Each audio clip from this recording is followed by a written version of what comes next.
சரி, அமலின் மூலம் அவனுக்கு பெருமை வரலாம், இல்மின் மூலம் அவனுக்கு பெருமை வரலாம், பணத்தின் மூலம் அவனுக்கு பெருமை வரலாம், அழகு திறமையின் மீது மூலம் அவனுக்கு பெருமை வரலாம்.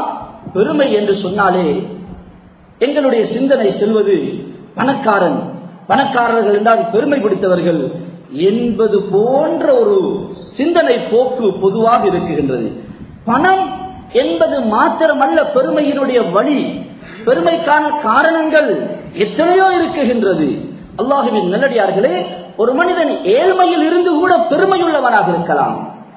பணம் என்பது மாத்திரமல்ல, பணம் இருந்து ஒரு மனிதன் பணிவானவனாக இருக்கலாம். பணம் இருப்பதோடு அவனிடத்தில் பணிவும், அவனிடத்தில் அடக்கமும், அவனிடத்தில் தாழ்மையும் காணப்படலாம். சில நேரத்தில் அமல் இபாதத்தை கொண்டு கூட பெருமை வரலாம். பெருமை என்பது அது ஒரு வகையான பயங்கரமான கல்புடைய வியாதி. எம்மை அறியாமல் அது மெதுமெதுவாக உள்ளே வளர்ந்து அது இடம் பிடித்து வரும்.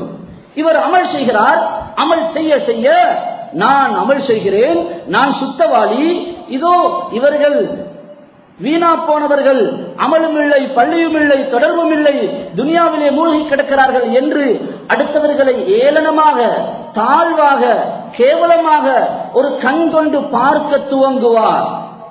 இது இவருடைய கல்விலே பெருமையின் வித்து, கர்வத்தின் வித்து அவருடைய கல்விலே முளைக்குகின்றது என்பதை அவர் உணர்ந்து கொள்ள வேண்டும். அமளிபாதத்தை கொண்டு கூட பெருமை வரலாம். அது மாத்திரம் அல்ல, எளிமை கொண்டு, அறிவை கொண்டு, அது மார்க்க அறிவாக இருக்கலாம், உலக சம்பந்தமான பட்ட படிப்புகளாக இருக்கலாம். அவற்றின் மூலம் அவரை அறியாமல் ஒரு வகையான கர்வம், ஒரு வகையான மமதை, ஒரு வகையான தற்பெருமை, நான் என்ற உணர்வு அவருடைய கல்விலே அது வளர்ந்து வரும். அப்பப்ப தருணம் பார்த்து அவருடைய பேச்சிலே, அவருடைய நடையிலே, அவருடைய செயலிலே அது வெளிப்படும். அல்லாஹுவின் நல்லடியார்களே, இப்லீஸ் லஅனத்துல்லாஹி அலைஹி அவன் யாராக இருந்தான்? மலக்குகளுக்கெல்லாம் அவன் ஆசானாக இருந்தவன் அல்லவா? மலக்குகள் வியக்கத்தக்க அமலும் இபாதத்தும் செய்தவன் அல்லவா? அவனுடைய அறிவு என்ன? அவனுடைய ஞானம் என்ன? அவனுடைய வணக்க வழிபாடுகளின் அதனுடைய தோற்றம் என்ன? அவனுக்கு எவ்வாறு பெருமை வந்தது? அவனுடைய அறிவு, அவனுடைய திறமை, அவனுடைய வணக்கம் அவனிடத்திலே மெதுமெதுவாக அவனிடத்திலே பெருமையை, கர்வத்தை, மமதையை முளைக்க செய்து கொண்டே வந்தது. அது வளர்ந்து வளர்ந்து இறுதியாக அல்லாஹ்வின் கட்டளைக்கு மாறு செய்கின்ற அளவுக்கு அது திடீரென்று பயங்கரமான வெளிப்பாடு அது வெளியே வர ஆரம்பித்தது. அல்லாஹ்வின் கட்டளைகளை புறக்கணித்தான். அல்லாஹ்வின் கட்டளைக்கு முன்பாக புத்தியை பாவித்தான். யா அல்லாஹ், خلقتني من نار وخلقته من طين. இந்த ஆதமை நீ மண்ணினால் படைத்திருக்கிறாய், மண்ணை மேலே வைத்தால் அது கீழே விழுந்து விடும். என்னை நெருப்பினால் படைத்திருக்கிறாய், நெருப்பை கீழே வைத்தால் அது மேல் நோக்கி செல்லும். இந்த உயர்ந்த தன்மையுடைய நான் இந்த ஆதமுக்கு எப்படி நான் சஜிதா செய்வது? அவனுடைய கர்வம் அவனை சஜிதா செய்ய விடவில்லை. அவனுடைய மமதை அவனை அந்த பேச்சை ஒத்துக்கொள்ள விடவில்லை. அவன் தவறு செய்தது மாத்திரம் அல்ல, தவறை நியாயப்படுத்தினான். அல்லாஹ்வின் கட்டளைக்கு மாறு செய்தது மாத்திரம் அல்ல, நான் தவறு செய்தவன், நான் ஒரு குற்றவாளி என்ற உணர்வை கூட அவனுக்கு ஒத்துக்கொள்ள அந்த பெருமை அவனை விடவில்லை. தான் செய்த தவறை அவன் நியாயப்படுத்தினான். தவறு செய்வது என்பது ஒரு தவறு, அந்த தவறை நியாயப்படுத்துவது. அப்படி இல்லாமல் முடியுமா? இதுவெல்லாம் என்ன தவறு என்று தன்னுடைய தவறுக்கு காரணம் காட்டுவது, தவறுக்கு நியாயம் காணுவது. அவன் எப்படி தௌபா செய்வான்? அவன் எப்படி அல்லாஹ்விடத்திலே அழுவான்? அவனுக்கு அழுகை வராது. அவன் அடுத்தவர்களை குற்றவாளியாக பார்ப்பான். நான் என்ன தவறு செய்தேன்? அடுத்தவர்களை எல்லாம் குற்றவாளிகளாக அவன் தொட்டு காட்டுவானே தவிர தன்னுடைய தவறை உணர மாட்டான். அது அவனுடைய கர்வம், பெருமை, மமதையின் வெளிப்பாடு. அந்த பெருமை அப்படித்தான் அவனை அவனுடைய தவறை ஒத்துக்கொள்ள விடாது, அவனை பணிந்து போக விடாது, அவனை தலை குனிய விடாது. அல்லாஹ்வின் நல்லடியார்களே, அமளிபாதத்தினால் மாத்திரம் அல்ல, அழகினால் பெருமை வரலாம். உடல் அழகு, குரல் அழகு, பேச்சு அழகு, ஆடை அழகு, பிள்ளைகளின் அழகு, தன்னுடைய வாகனத்தின் அழகு, வீட்டின் அழகு, இவைகள் அழகாக இருப்பது தப்பல்ல, அழகாக இருக்கலாம். இன்னல்லாஹ ஜமீலுன் யுஹிப்புல் ஜமால். மனிதனுடைய இயல்பிலே அழகை விரும்புகின்ற ஒரு சுபாவத்தை அல்லாஹ் வைத்திருக்கிறான். அல்லாஹ்வும் அழகை விரும்புகிறான். அவனுடைய படைப்பினங்களை அழகாக படைத்திருக்கிறான்.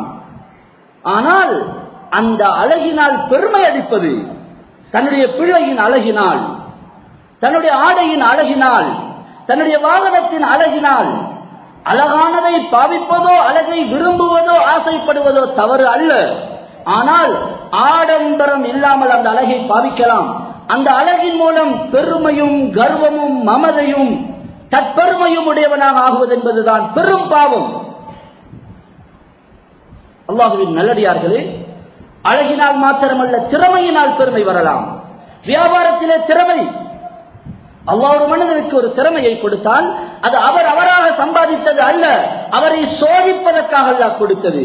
படிப்பிலே திறமை, பேச்சிலே திறமை, விளையாட்டிலே திறமை. ஒருவரிடம் இல்லாத திறமையை ஒருவரிடத்தில் கொடுத்திருக்கலாம், இவரிடத்தில் இல்லாத ஒரு திறமையை மற்றொருவரிடம் கொடுத்திருக்கலாம். அல்லாஹு தஆலா ரிஸ்கை பங்கு வைத்திருப்பதை போன்றே திறமைகளை, ஆற்றல்களை, தகவல்களை பங்கு வைத்து கொடுத்திருக்கிறான். துறை சார்ந்தவர்கள் யார் யார் என்பதை அல்லாஹ்வே நியமனம் செய்திருக்கிறான். யாருக்கு எந்த துறை என்பதை அல்லாஹ்வே முடிவு செய்திருக்கிறான். அவை அனைத்தும் அவர்களுடைய சோதனைக்காக கொடுக்கப்பட்டவைகள். திறமை உள்ளவனாக இருப்பதோ, அதற்காக முயற்சிப்பதோ, ஆசைப்படுவதோ தப்பல்ல. என் பிள்ளைகள் திறமையாக இருக்க வேண்டும் என்று ஆசைப்படுவது, அதற்காக முயற்சிப்பது தப்பல்ல, நல்ல விடயம். ஆனால் தன் திறமையினாலோ தன் பிள்ளைகளின் கெட்டித்தனத்தினாலோ பெருமையும் கர்வமும் மமதையும் கொள்வதுதான் பெரும் பாவம். அல்லாஹ்வின் நல்லடியார்களே, எனவே பெருமை என்பது ஒரு பயங்கரமான வியாதி. அவன் நினைப்பான் நான் கௌரவமானவன், நான் உயர்ந்தவன் என்று நினைப்பான். ஆனால் அல்லாஹ் தஆலா அடுத்தவர்களுடைய உள்ளத்திலே அவனை பற்றிய கேவலமான எண்ணத்தை போட்டு விடுவான். அவரோடு பேசுவதை மக்கள் விரும்ப மாட்டார்கள். அவர் பேசுகின்ற பேச்சை மக்களால் சகிக்க முடியாது இருக்கும். ஏதோ நிர்பந்தத்தினால் பேச்சை கேட்டுக் கொண்டிருக்கலாம். அவரோடு சேர்வதை விரும்ப மாட்டார்கள். அவருடைய கர்வமும் மமதையும் மக்களுக்கு வெறுப்பை உண்டாக்கும். பணிவு, யார் பணிந்து அடக்கமாக நடப்பார்களோ, ரஃபஅஹுல்லாஹ் மன் தவாலஅ லில்லாஹ், அல்லாஹ்வுக்காக, என்னை பணிவானவன் என்று எல்லோரும் சொல்ல வேண்டும் என்பதற்காக அல்ல. நான் பணிவுள்ளவன், பணம் இருந்தும் பணிவாக நடந்து கொள்கிறேன், திறமையும் பட்டமும் பதவியும் இருந்தும் நான் பணிவுள்ளவன் என்று மக்கள் போற்ற வேண்டும் என்பதற்காக அல்ல. மன் தவாலஅ லில்லாஹ், அல்லாஹ்வுக்காக யார் பணிந்து நடப்பார்களோ அவர்களை அல்லாஹ் நிச்சயம் உயர்த்தியே ஆகுவான். எனவே அல்லாஹ்வின் நல்லடியார்களே, பெருமையின் பயங்கரங்களை பற்றி, பெருமையின் பாரதூரத்தை பற்றி அல் குர்ஆனும் அஸ்ஸுன்னாவும் ஏராளமாக எமக்கு எடுத்துச் சொல்கிறது. அவற்றை நாம் தனியாக படிக்க வேண்டும், அவற்றை தெரிந்து கொள்ள வேண்டும். மறுபுறத்திலே இந்த பெருமைக்கான, இந்த வியாதிக்கான வைத்தியத்தை நாம் எவ்வாறு செய்து கொள்வது? என்னிடத்தில் பெருமை வரலாம், பெருமை இருக்கலாம், என்னை அறியாமல் அந்த பெருமை என்னிடத்திலே குடிகொள்ளலாம். இந்த பெருமையை நான் எவ்வாறு அகற்றிக் கொள்வது? இதற்கான வைத்தியத்தை, சிகிச்சையை நான் எவ்வாறு மேற்கொள்வது? அதற்கும் இஸ்லாம் எங்களுக்கு வழிகாட்டி இருக்கின்றது. இஸ்லாம் ஒரு பணிவான, அடக்கமான, ஒற்றுமையான ஒரு சமுதாயத்தை கட்டி எழுப்ப இஸ்லாம் வழிவகுத்து இருக்கின்றது. அப்படியான பண்பாடுகளை எங்களுக்கு போதிக்குகின்றது. பெருமையும் கர்வமும் மமதையும் வேற்றுமையையும் பிளவையும் பிரச்சனைகளையும் சண்டை சச்சரவுகளையும் உண்டாக்கும். அதற்கு மாற்றமாக இஸ்லாம் விரும்புகின்ற சமூகம் பணிவான, விட்டு கொடுக்கக்கூடிய, ஒருவரை ஒருவர் மதிக்கக்கூடிய, யாரும் யாரிடமும் கர்வமோ மமதையோ கொள்ளாமல் ஒற்றுமையை கல்வோடு கல்விணைந்து, உள்ளத்தோடு உள்ளம் சேர்ந்து ஒரு கட்டுக்கோப்பான, ஒரு இணைந்து பிணைந்து நிற்கக்கூடிய ஒரு சமூகத்தை இஸ்லாம் கட்டி எழுப்ப விரும்புகிறது.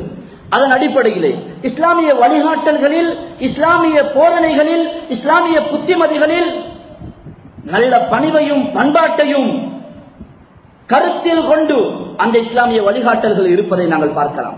அதில் முதலாவது விடயம் சலாம் சொல்வது. எல்லோரும் எல்லோருக்கும் சலாம் சொல்ல வேண்டும். அப்ஷு சலாம பைனக்கும், உங்களுக்கு மத்தியில் சலாமை பரப்புங்கள், வேறுபாடு இல்லாமல். அலாமன் அரஃப்த வ அலாமன் லம் தாரிஃப், அறிந்தவர்கள், அறியாதவர்கள், தெரிந்தவர்கள், தெரியாதவர்கள், பழக்கமானவர்கள், பழக்கம் இல்லாதவர்கள், எல்லோருக்கும் சலாம் சொல்லுங்கள். சலாத்திலே பாகுபாடு காட்டாதீர்கள். மனிதரை மதித்து சலாம் சொல்லுங்கள். முகத்தை பார்த்து மலர்ந்த முகத்துடன் சலாம் சொல்லுங்கள். எல்லோருக்கும் சலாம். முதலாளி தொழிலாளிக்கு சலாம், சிரித்த முகத்தோடு மலர்ந்த முகத்தோடு தொழிலாளி சலாம் சொல்லுகிறார். அவருடைய சலாத்தை மதித்து முழுமையாக அவருடைய முகத்தை பார்த்து மலர்ந்த முகத்தோடு பதில் சொல்லுங்கள். சலாத்திலே முந்திக் கொள்ளுங்கள். அல்லாஹ்விடத்திலே மிக உயர்ந்தவர்கள், சிறந்தவர்கள் சலாத்தை முந்திக் கொள்ளக்கூடியவர்கள், சலாத்தை துவக்கி வைப்பவர்கள்.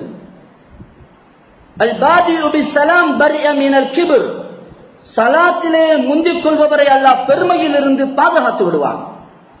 இந்த ஹதீஸினுடைய சரியான பொருள் கருத்து என்னவென்றால், மனிதன் என்ற அடிப்படையில் இரண்டு பேர்களுக்கு இடையிலே மனஸ்தாபமோ ஏதோ பிரச்சனையோ வந்துவிட்டது. இப்படியான நேரத்தில் அதை மறந்து பணிந்து யார் சலாத்திலே முந்திக் கொள்கிறாரோ அவரை அல்லாஹ் பெருமையிலிருந்து பாதுகாப்பான். ஏன்? பெருமை என்ற அந்த மமதை, அந்த கர்வம் தான் அவனை பேச விடாமல், சலாம் சொல்ல விடாமல், அவருடைய முகத்தை பார்க்க விடாமல் அவனை தடுக்குகிறது. நான் எதுக்கு அவனோடு பேசுவது? நான் எதற்கு அவனிடம் போவது? நான் எதற்கு அவனிடம் மன்னிப்பு கேட்பது? அவனுக்கு தேவை என்றால் வரட்டும், வருவான், ஒரு நாள் வருவான், என்னுடைய காலடியிலே வந்து விழுவான், வரட்டும், சந்தர்ப்பம் வரும். இதெல்லாம் கர்வமான மமதையான பேச்சுக்கள். நான் நான் என்று எங்களுடைய பேச்சிலே அதிகமாக வருகிறதா? இதை நாங்கள் இனம் காண வேண்டும். நான் இல்லாவிட்டால் என்ன ஆகிருக்கும்? நான் இருந்திருந்தால் ஏதாவது பார்த்து செய்திருப்பேன். நான் சொன்னேன், கேட்கவில்லை. நான் சொன்னதை கேட்டால் இது நடந்திருக்குமா? இதுவெல்லாம் அல்லாஹ்வை மறந்த பேச்சு. நான் என்ன? நான் நீ யார்? இமாம் கஸாலி சொல்கிறார்கள், நீ யார் என்று உனக்கு தெரியாவிட்டால் என்னிடம் கேளு, நான் சொல்லுகிறேன். நீ யார் தெரியுமா? நேற்று வரை இந்திரிய துளியாக இருந்தாய். பிறரிடம் காட்டப்பட முடியாத, மறைக்கப்பட வேண்டிய, ஒதுக்கப்பட வேண்டிய, கழுகப்பட வேண்டிய ஒரு பொருளாக இருந்தாய். நாளை செத்த பிணமாக, மரணித்த ஒரு உடலாக மாறிவிடுவாய். வெகு நேரம் தாமதப்படுத்தினால் வீச்சம் எடுக்க ஆரம்பித்து விடும். மையத்தை அவசரமாக எடுத்து விடுவது நல்லது. கொஞ்சம் ஏதோ வாசம் வருகிறது போன்று தெரிகிறது, எடுத்து விடுங்கள். அவர் யாராகவும் உலகத்தில் இருந்திருக்கலாம். நேற்றைய உன்னுடைய நிலை இது, இன்றைய நாளை உன்னுடைய நிலை அது. இன்றைய நிலை என்ன தெரியுமா? நீ மலத்தையும் சலத்தையும் அசிங்கமான துருவாடை தருகின்ற காற்றையும் சுமந்து கொண்டு நடமாடுகின்ற ஒரு பிண்டம், அவ்வளவுதான். எவ்வளவு விலை உயர்ந்த அழகான கவர்ச்சிகரமான ருசிகரமான உணவுகளை எல்லாம் தூக்கி உன்னிடம் போட்டுவிட்டால், உனக்குள்ளே தள்ளிவிட்டால், அவற்றை மலமாக சலமாக துருவாடை உடைய பொருளாக மாற்றுகின்ற ஒரு இயந்திரம் நீ, அவ்வளவுதான். அழகான நறுமணமான உணவுகளை எல்லாம், ருசிகரமான உணவுகளை எல்லாம் மலமாக மாற்றுகின்ற, சிறுநீராக ஆக்குகின்ற, துருவாடை தருகின்ற, காற்றாக மாற்றுகின்ற ஒரு இயந்திரம் நீ. உனக்கு என்ன பெருமை? நான் நான் என்று என்ன பேசுகிறாய்?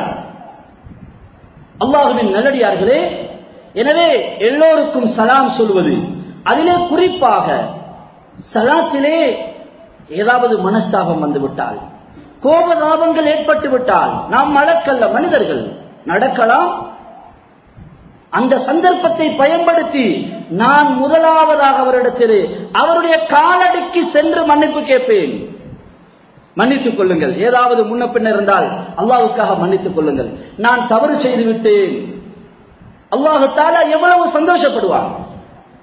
இது சிறுதன்மை அல்ல, சின்னத்தனம் அல்ல, பெருந்தன்மை. பெரிய மனது வேண்டும் இதை செய்வதற்கு. விசாலமான உள்ளமுள்ளவர்கள் தான் அதை செய்யலாம். பேசிவிடலாம், கேட்டுவிடலாம், எழுதிவிடலாம். செயல்படுத்துவது என்பது இலகுவல்ல.